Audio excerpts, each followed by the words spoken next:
በስመ አብ ወወልድ ወመንፈስ ቅዱስ አሐዱ አምላክ አሜን። ውድ ኦርቶዶክሳውያን እንደምን ሰነበታችሁ? እንደተለመደው ያው ያለፈው ሳምንት በትምህርት ሃይማኖት የመግቢያ ትምህርታችን ተገናኝተን ነበር። ዛሬም በዚያው ክፍለ ትምህርት በቀጠርናችሁና በነገርናችሁ መሰረት መተናል። ባለፈው ክፍለ ትምህርት ሃይማኖት ምንጩ ምንድነው የሚለውን ነገር ሃይማኖት የሚለውን ትርጉማቸውን የፊደል ትርጉም፣ የምስጢር ትርጉም፣ የግስ ትርጉም ብለን እነዚህን ነገሮች አጠር ባለ ጊዜ አይተን ነበር። ዛሬም እንዲሁ ከዚያው ቀጥለን ያለውን እንመለከታለን።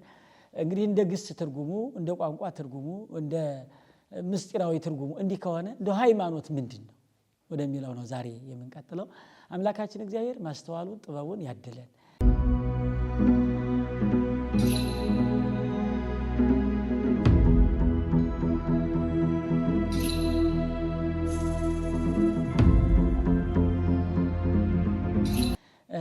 እንግዲህ ሃይማኖት ምንድነው የሚለውን ነገር ስናነሳ እንደ ቋንቋ ትርጉም አይተነዋል። ጠቅላላ ሃይማኖት የሚለውን ስንመለከት ግን የመጀመሪያው ሃይማኖት መሰረት ነው። ሃይማኖት የነገሮች ሁሉ መሰረት ነው። እንግዲህ ቤት ጣራ ግድግዳ ሊኖረው የሚችለው መሰረት ሲኖረው ነው። ጣራና ግድግዳ ከመሰረት በኋላ የሚመጡ ናቸው። መሰረት ሲኖር ነው ጣራ ግድግዳ ሊኖር የሚችለው። መሰረት ግን ለነገሮች ሁሉ መገኛ ነው። ስለዚህ ሃይማኖትም ለምናደርጋቸው ነገሮች ሁሉ መነሻ ስለሆነ ሃይማኖት ማለት መሰረት ነው። ይህንንም በመያዝ አባቶቻችን እስመ ተሐነጽክሙ ዲበ መሰረተ ነቢያት ወሐዋርያት ይላል ሐዋርያው ቅዱስ ጳውሎስ ለኤፌሶን ክርስቲያኖች ምዕራፍ 2 ላይ በነቢያትና በሐዋርያት መሰረት ላይ ታንጻችኋል። ሃይማኖት ማለቱ ነው። ይሄ መሰረት ብሎ የጠራት እንጂ ሃይማኖት ናት። አሚንሰ መሰረት ኢቲ ወካልአኒሃ ህንፃ ወንድቅ እሙንቱ። ሃይማኖት መሰረት ናት ይላል ታላቁ ሊቅ የቤተክርስቲያናችን አምድ ኮከበ ሃይማኖት አባ ዮሐንስ አፈወርቅ ታላቁ ሊቀ ጳጳስ በምናኔው በድንግልናው የተመሰከረለት ቤተክርስቲያንን ያስጌጣት እንደ ስርዓቷ እንደ ህጓ እንደ ወጓ የኖርላት ዮሐንስ አፈወርቅ ሃይማኖት መሰረት ነው። አሚንሰ መሰረት ኢቲ ወካልአኒሃ ህንፃ ወንድቅ እሙንቱ ይላል። ስለዚህ መሰረት ነው፣ ሃይማኖት መሰረት ነው። ስለዚህ ሃይማኖቱን ጠንቅቆ ያላወቀ ሰው መሰረት የለውም። መሰረት የሌለው ጣራና ግድግዳ ደግሞ አስቡት። ጌታችን መድኃኒታችን ኢየሱስ ክርስቶስም የዚህን የመሰረትን ጥቅም ሲያስረዳ በማቴዎስ ወንጌል ምዕራፍ 7 ላይ ሲያስረዳ በአለት ላይ የተመሰረተና በድቡሽት መሬት ላይ የተመሰረተ ብሎ ተናግሯል። በአለት ላይ የተመሰረተው አለት ስለሆነ ጽኑ ነው። ነፋስ ቢነፍስ፣ ጎርፍ ቢጎርፍ፣ ማዕበል ሞገድ ቢመጣ ምንም ይሁን ምን የሚደርስበት አንዳች ነገር አይኖርም። ጽኑ ስለሆነ ነፋሳቱን መቋቋም፣ ማዕበሉን መቋቋም፣ ሞገዱን መቋቋም ይቻላል። ውድ ኦርቶዶክሳውያን አሁን በውስጣችን ሁከት ስጋዊ እየተመላለሰ የሚያስቸግረን ከሆነ ይህ ሃይማኖታዊ ይዘቶችን ጥንክር አድርጎ መያዝ በጣም ዋጋ አለው። አንዳንድ ጊዜ ነፍሳችን ከስጋችን ስትጣላ የሚመጣ ሁከት ነው። አብዛኛው መቼስ ልጅ ሰውነቱ ሲበላው ሕፃን ልጅ ያለቅሳል። እናት ወይ ልብሱን ታጥባለች፣ ገላውን ታጥባለች፣ እዚያ በኋላ ጸጥ የሚበጣበጥ ዓለም እንዲህ ሁከት የተሞላቸው ለምን ይመስላችኋል?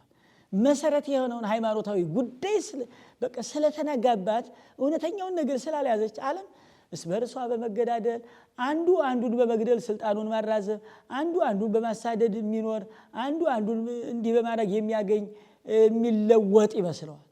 አይደለም፣ እንደዚህ አይደለም። መሰረታዊ ትምህርት ሃይማኖት መማር አስፈላጊነቱ ሃይማኖት የሆነውን ሃይማኖታዊ ጉዳዩን ዝርዝር ነጥቡን ከያዝነው መሰረት ያዝ። መሰረት ያለው ሰው ሌሎችም ይኖሩታል። ነፋሳት ቢነፍስም መሰረት ላይ ስለተመሰረተ መሰረቱ ጽኑ ስለሆነ በፍጹም አይናወጽም። የዓለም ነፋሳት ብዙ ናቸው። ከአራቱ ዓለም የሚነፍሱት ነፋሳት አስቡ ክርስቲያኖች። ባለትዳሩንም መናኙንም ከዓለም ከገዳም ባለስልጣኑንም ዜጋውንም እንዲህ ግራ የሚያጋባው ምንድነው ካላችሁ የመሰረቱ መናጋት ነው። ስለዚህ ሰው መሰረታዊ የሆነውን ትምህርት ሃይማኖታዊ ጉዳዩን አጠንክሮ እስካልያዘ ድረስ በእግዚአብሔር በኩል ያለው አመኔታ እየተሸረሸረ እየጎደለ በሄደ ቁጥር መናጋት መበጣበጥ ይገጥመዋልና ሃይማኖት መሰረት ነው። ለምትጀምሩት ስራ፣ ለምትኖሩት ህይወት፣ ለእያንዳንዳችን ለወደፊት ዕጣ ፈንታ መሰረት ስለሆነ ሃይማኖት መሰረት ነው። በሌላኛው ክፍል ሐዋርያው ቅዱስ ጳውሎስ ለቆሮንቶስ ክርስቲያኖች አንደኛ ቆሮንቶስ ምዕራፍ 3 ቁጥር 10 ላይ አስተናደፍኩ መሰረተ፣ እንግዲህ መሰረት ጣልኩ ይላል። የቆሮንቶስ ክርስቲያኖችን አስተምሮ ሲያጠብቃቸው ከክርስቶስ ጋር ሲያገኛቸው በስጋው ደግሞ ሲያከብራቸው መሰረት ጣልኩ ብሎ እንደተናገረ ሁሉ ሃይማኖት መሰረት ነው። ሃይማኖት የሌለው ሰው መሰረት የለውም። መሰረት ከሌለ ጣራና ግድግዳም የለም፣ ሁሉ የለም ማለት ነው። ሁሉ ሊኖረን የሚችለን መሰረት ሲኖረን ሃይማኖት ሲኖረን ነውና ሃይማኖት የነገሮች ሁሉ መገኛ መሰረት ነው። ሌላኛው ሃይማኖት መንገድ ነው። ሃይማኖት መንገድ ነው። ፍጡር ወደ ፈጣሪው የሚሄድበት ፈጣሪና ፍጡር የሚገናኝበት መንገድ ነው። ለዚያ ነው ነቢዩ ሆሴዕ ምዕራፍ 14 ቁጥር 9 ላይ እስመ ርቱዓት ፍናዊሁ ለእግዚአብሔር ጻድቃን ይሐውረወን ወኃጥአን ይሰነወን ይላል። ጻድቃን ይሄዱበታል፣ ኃጥአን ግን ተሰናክለው ይወድቁበታል። ፍጥረታት ወደ እግዚአብሔር የሚሄዱበት፣ ጻድቃን ከእግዚአብሔር ጋር የተገናኙበት ትልቁና ዋናው ምንድን ነው ካላችሁ መንገድ። መቼስ መንገድ ሲኖር ነው ሰው ገበያም ሄደ፣ ቢሮም ሄደ፣ ከቤቱም መጣ፣ ትምህርት ቤትም ሄደ፣ መንቀሳቀስ የሚችለው ሰው በመንገድ ነው ሊሄድ የሚችለው። መንገድ ባልሆነ የሚሄድ ሰው እንደምታውቁት በሰናክል አለ፣ እሾህ አለ፣ እንቅፋት አለ። ከመንገድ ከወጣ ሊያጋጥሙ የሚችሉ ብዙ ነገሮች አሉ። እሾህ፣ እንቅፋት፣ በጣም አድካሚ ነገሮች። እሱ ብቻ አይደለም፣ ሰው መንገድ ከለቀቀ ካሰበው አይደርስም። ከቤቱም ይሁን ከትምህርቱም ይሁን ከስራውም ይሁን ካሰበው ለመድረስ መንገድ መያዝ ያስፈልጋል። ሰው ያሰበውን ነገር ለማሳካት በሃይማኖት መጽናት ያስፈልጋል። ሃይማኖታዊ የሆነ ሰው ካሰበው ለመድረስ፣ ሃይማኖታዊ የሆነ ሰው የጀመራቸው ለመጨረስ ምንም የሚያስቸግረው ነገር አይኖርም። ስለዚህ ያሰብናቸው ነገሮች የማይከናወኑት፣ ምንጀምራቸው ነገሮች ውጤታማ የማይሆኑት፣ ካደር ለውጥ የማንመለከተው ለምንድን ነው ከተባለ የተዛባ ነገር ሲገጥመን፣ ሰው ከዚህ ከሃይማኖት ጎዳና ከተዛባ ሲያስብም ሲያቅድም ስራ ሲጀምርም የተዛባ ስለሚሆን ያ ነገር ደግሞ እግዚአብሔርን ስለማያስደስተው፣ እግዚአብሔር በባህሪው ቸር ስለሆነ ለእኔና ለእናንተ ክፉ ነገር እንዲገጥመን የማይወድ የማይፈቅድ ስለሆነ አይሳካም። ስለዚህ ትልቁ ጎዳና ምንድን ነው ከተባለ ሃይማኖት ነው። ሃይማኖት መንገድ ነው። ነቢየ እግዚአብሔር ዳዊትም ሲናገር ወፍኖቶ መሰለ ኃጥአን ትጠፍ፣ በጣም ዘይግፎ ነፋስ እምገጸ ምድር፣ ከገጸ ምድር ነፋስ ጠራርጎ እንደሚያጠፋው ትቢያ ነው። ትክክለኛዋ መንገድ የወጣ ሰው ልክ ነፋስ እንደሚያተን ነው፣ እንደዚያ ነው ይላል። ወፍኖቶ መሰለ ኃጥአን ትጠፍ፣ ፍኖተ ኃጥአን ይትሁር፣ በኃጥአን መንገድ አትሂድ ተብሎ የተነገረው ይሄ የኃጥአን መንገድ የተባለው ባልሆነ አረዳድ በጊዜያዊ ጥቅማጥቅም በተለያየ መንገድ ሃይማኖት ብለው የጀመሩት ነገር ስላለ ከነዚያ መጠንቀቅ ነውና ሃይማኖት መንገድ ነው። ሃይማኖት መንገድ ነው። ወፍኖቶይ ዘማለም ርኢኩ ብሎ ተናግሯል። ባቆም የተሰኘው ያችን እውነተኛዋ መንገድ አሻግር ያየኋት ብሎ ተናግሯል። በሌላኛው ክፍሉም ይሄ ነቢየ እግዚአብሔር ኤርምያስ ምዕራፍ 6 ከቁጥር 16 ላይ በቀደመችዋ መንገድ ቁሙ ይላል፣ በእርሷም ሄዱ ለነፍሳችሁ እረፍት ታገኛላችሁ። የቀደመችዋ መንገድ ማለት ከራሱ ከባለቤቱ ከፍጥረታት መገኛ ራሱን ለፍጥረታት ከገለጠው ከእግዚአብሔር የተገኘችዋ የተቀበልናት የቀደመች ተብላ የተነገረችዋ ለዚያ ነው። ሌሎቹ ነገሮች ሲዘረዝሯቸው ጊዜ የተገደበላቸው፣ በዚህ ጊዜ ተመሰረተ፣ በዚህ ጊዜ ተጀመረ። የዚች የተዋህዶ ሃይማኖት ግን መነሻዋ እግዚአብሔር ስለሆነ ፍጥረታት ሲገኙ ራሱን ለፍጥረታት የገለጠው መገለጥ ስለሆነች ከዚያ ጀምሮ ነው የቀደመችዋ ብሎ የሚናገረው። ከፍጥረታት ቀድሞ ከነበረው እግዚአብሔር ራሱን የገለጠባት መገለጥ ናትና የቀደመችዋን መንገድ ሂዱባት ለነፍሳችሁ እረፍት ታገኛላችሁ ተብሎ ተነግሯልና በጣም ፍኖት ተብላ ተነግራለች። ራሱን ባለቤቱም በዮሐንስ ወንጌል ምዕራፍ 14 ላይ አነ ውእቱ ፍኖተ ሕይወት፣ እውነተኛው መንገድ እኔ ነኝ።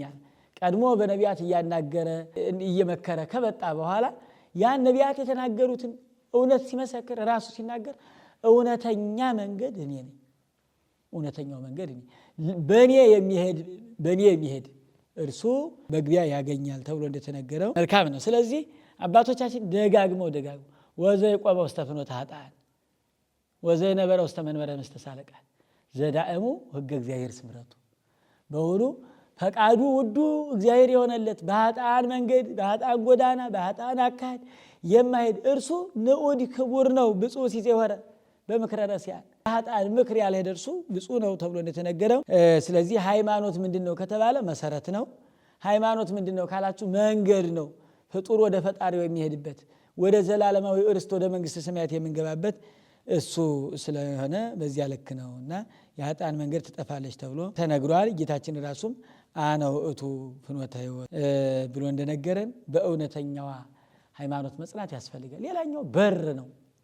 ሃይማኖት ምንድነው ከተባለ በር ነው። ሰው ቤት ውስጥ ገብቶ ለመኖር በቤት ውስጥ ያለውን የኑሮ ዘይቤ ለማከናወን በበር መግባት ያስፈልጋል። ስለዚህ ሃይማኖት በር ነው።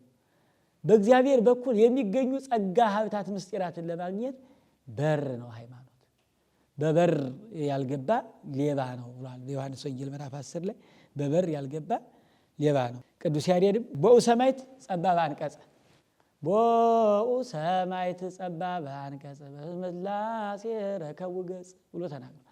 በስመ ሥላሴ ረከቡ ገጽ ጻድቃን የገቡባት በር ተብላ የተነገረችው ሃይማኖት ናት። ሃይማኖት በር ናት። ዛ አንቀጽ እንተ እግዚአብሔር ጻድቃን ይበውዕወን ወኃጥአን ይሰድወን።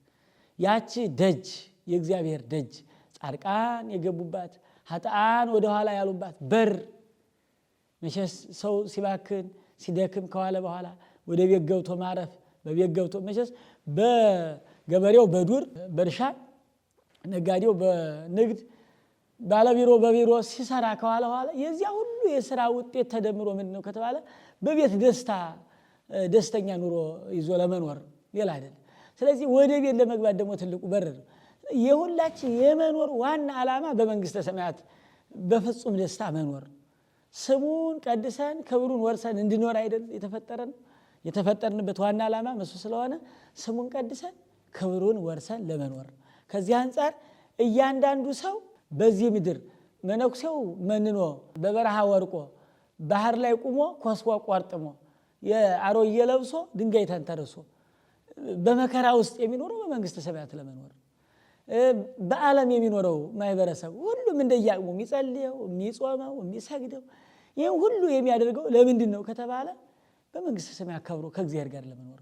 ያቺ ደግሞ ከእግዚአብሔር መንግስት የምታስገባዋ በር ሃይማኖት ናትና በዚያ ልክ ነው ጌታችን መድኃኒታችን ኢየሱስ ክርስቶስም ለሐዋርያት ሲያስተምር በዮሐንስ ወንጌል ምዕራፍ 10 ላይ አነ ውእቱ አንቀጸ አባግ የበጎች በር እኔ ነኝ።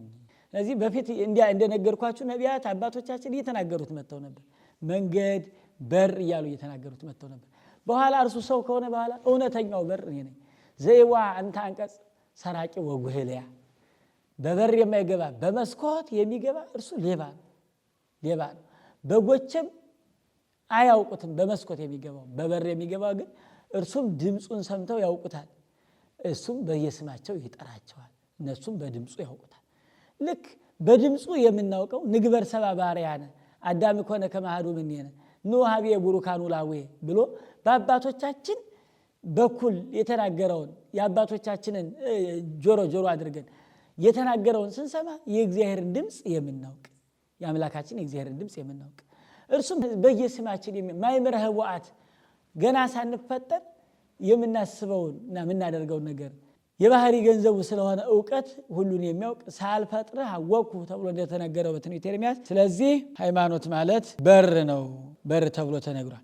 ሌሎችም ስለ ሃይማኖት የተነገሩ ሌሎችም ምስጢራት አሉ። እንደ ቤተ ክርስቲያን እሳት ተብሏል። ለምሳሌ እሳት ተብሏል። ራሱ በሉቃስ ወንጌል ምዕራፍ 12 ከቁጥር 49 ላይ ያለውን ኃይለ ቃል ያነበባችሁት እንደሆነ እሳተ አምጻይኩ ለብሔር ወምንተ እፈቅድ ዘንበለ አንድዶታ፣ እነሆ እሳትን አንጥቻለሁ በዚህ ምድር እንድትበዛ እንድትሰፋ እንጂ ሌላ ምን አደርጋለሁ ይላል። ስለዚህ ሃይማኖት እሳት ተብሎ እሳት በባህሪው ጣዕም እንዲያመጣ መዓዛ እንዲሰጥ የሚያደርግ የምንመገባቸው ነገሮች ሁሉ እሳት ያስፈልጋቸው ነገሮች ሁሉ አሁን ይሄ ፋብሪካውንም ኃይል ያያችሁት ነው። እሳት ኃይል ነው፣ መልክ ቅርጽ የሚያስይዝ። ስለዚህ እሳት ተብላ ተጠርታለች ሃይማኖት። ነቢየ እግዚአብሔር ዳዊትም ተናግሯል። ቃለ እግዚአብሔር ይመትር ነደ እሳት፣ የእግዚአብሔር ቃል እሳት ነው ብሎ ተናግሯል። አባ ሕርያቆስም ይህንን ሃይማኖትን እሳት ብሎ ሲገልጽ አብ እሳት፣ ወልድ እሳት፣ መንፈስ ቅዱስ እሳት፣ አሐዱ ውእቱ እሳተ ሕይወት ዘማርያም፣ ከአርያም የተሰጠን የተገለጠልን የመጣልን እኛን ለማዳን ሰው የሆነው እሳት ብሎ ተገልጿል። እሳት ጨለማን በብርሃኑ የሚያርቅ ጣዕምን መዓዛን የሚያሰጥ ብርድን የሚያርቅ ነው። ስለዚህ እሳት በመጠን አድርገው የተጠቀሙት እንደሆነ ሕይወት መድኃኒት ይሆናል። ከመጠን አልፈው ያላደራረጉ አድርገው የተጠቀሙት እንደሆነ ሕይወት ያሳጣል።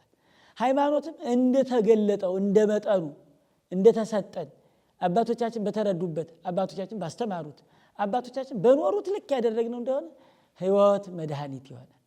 አባቶቻችን ከተረዱት አባቶቻችን ካስተማሩት ከዚያ ውጭ ያደረግነው እንደሆነ ግን እሳት በላኢ ለአማጽያን ለእለ ይክህዱ ስሞ ስመ አምላክነቱን ለሚክዱ ለማያምኑ ለማይረዱ ሰዎች የሚያቃጥል እሳት ነው። እሳት ማህያዊ ለንጹሐነ ልብ እሳት በላኢ ለአማጽያን ተብሎ ተነግሯል። ስለዚህ ሃይማኖት እሳት ተብሎ ተነግሯል እና ብዙ ስሞች አሉት።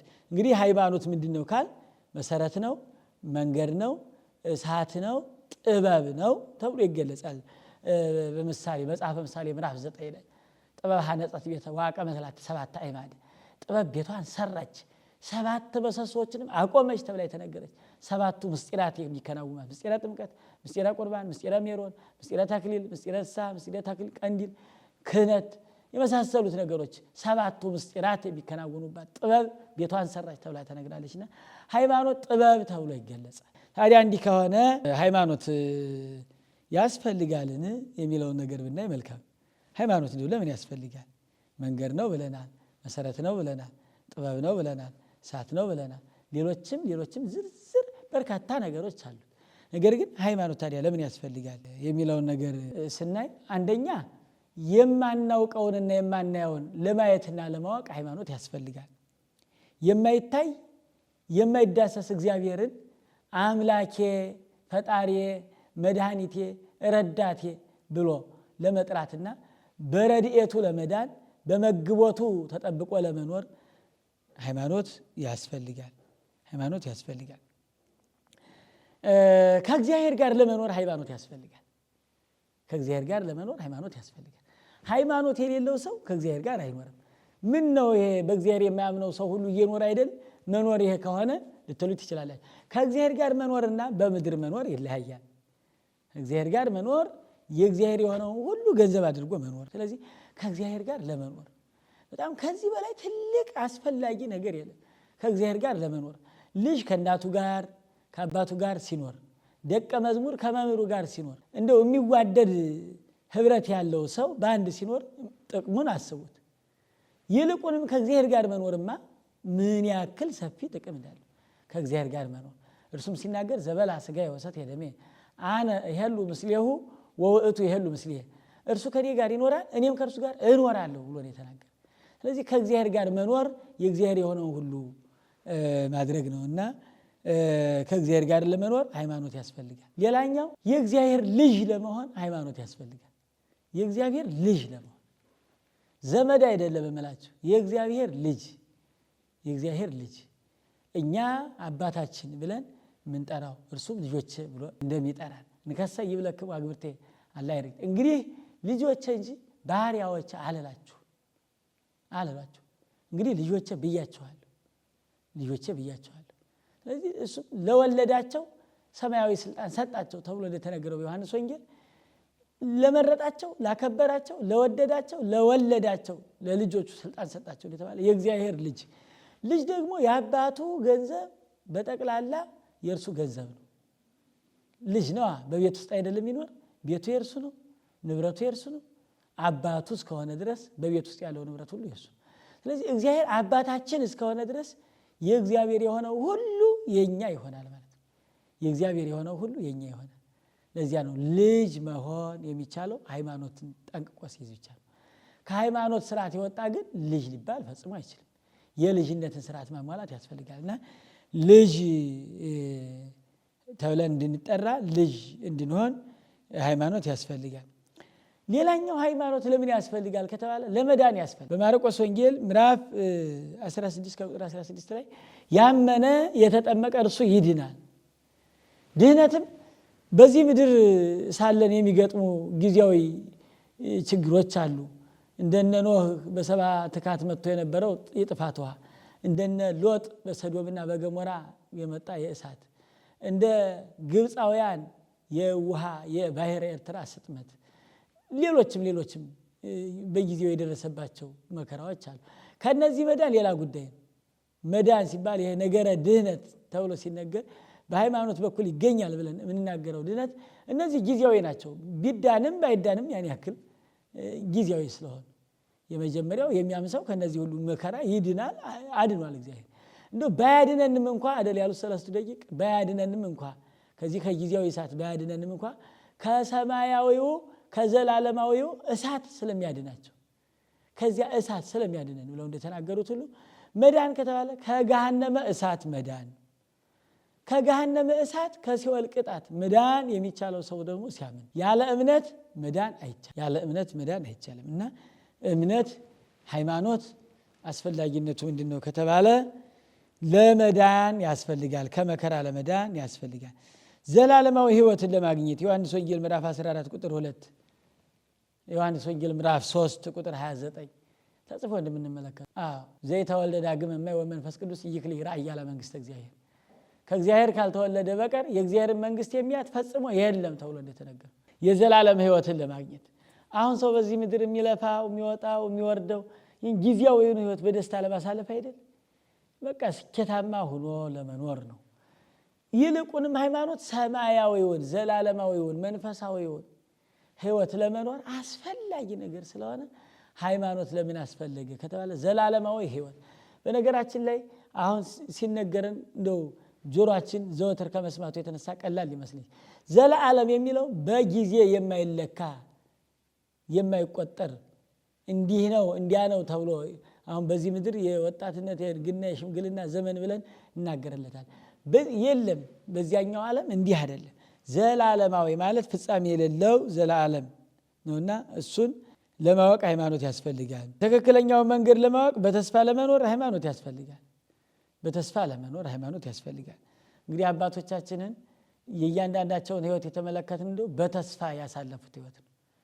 ተስፋቸው ለአብርሃም ልጅ ትወልዳለህ፣ በዘረከ የተባረኩ ሁሉም አሕዛብ በምድር በአንተ የዘር ሐረግ አሕዛብ ሁሉ ይቀደሳሉ ይባረካሉ ተብሎ እንደተነገረው የተስፋ ጽኑ ተስፋ ተሬሴው ለዘይ ያለው ከመዛሃለው ተስፋ የሌለውን እንዳለ አድርጋ ትናገራለች።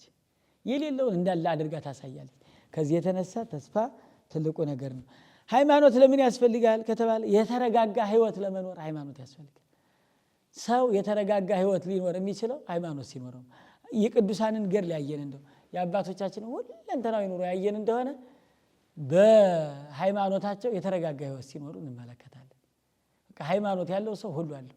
ሃይማኖት የሌለው ሰው ሁሉ ቢኖረው ሁሉ የለውም። ያለው ቢመስለው እንኳን የለውም። ለምን ከተባለ የሁሉ ባለቤት እግዚአብሔር ስለሌለው።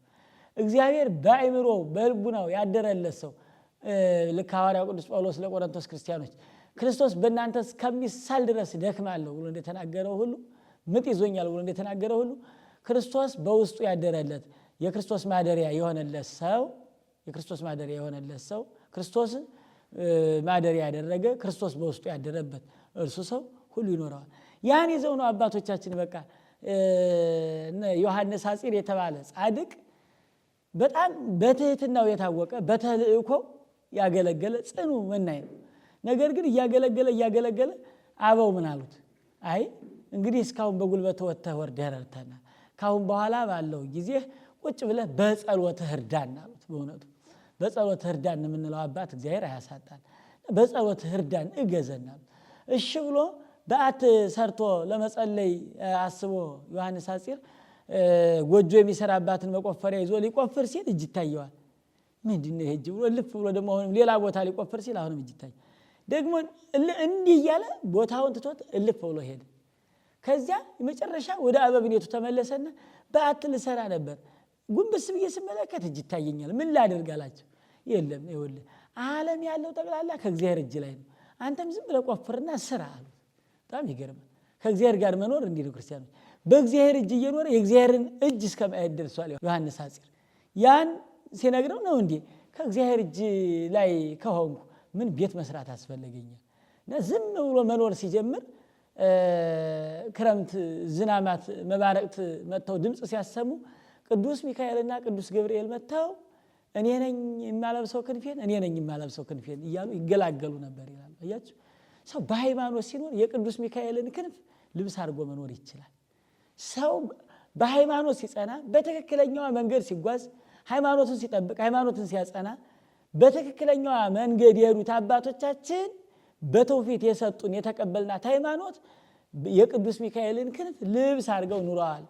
ሌሎችም አባቶች እነ ድሜጥሮስ እነ ልዕልተ ወይን 48 ዓመት ሙሉ የቅዱስ ሚካኤልን ክንፍ ልብስ አድርገው ወጥቶ ሲሄድ ይታይ ነበር ይላሉ። እንደውም አባቶቻችን ማታ መጥቶ ክንፉን ቀኝ ክንፉን ለድሜጥሮስ ግራ ክንፉን ለልዕልተ ወይን አልብሷቸው አድሮ ጧት በመስኮት ወጥቶ ሲሄድ እንደነጭ ረግብ ይታይ ነበር።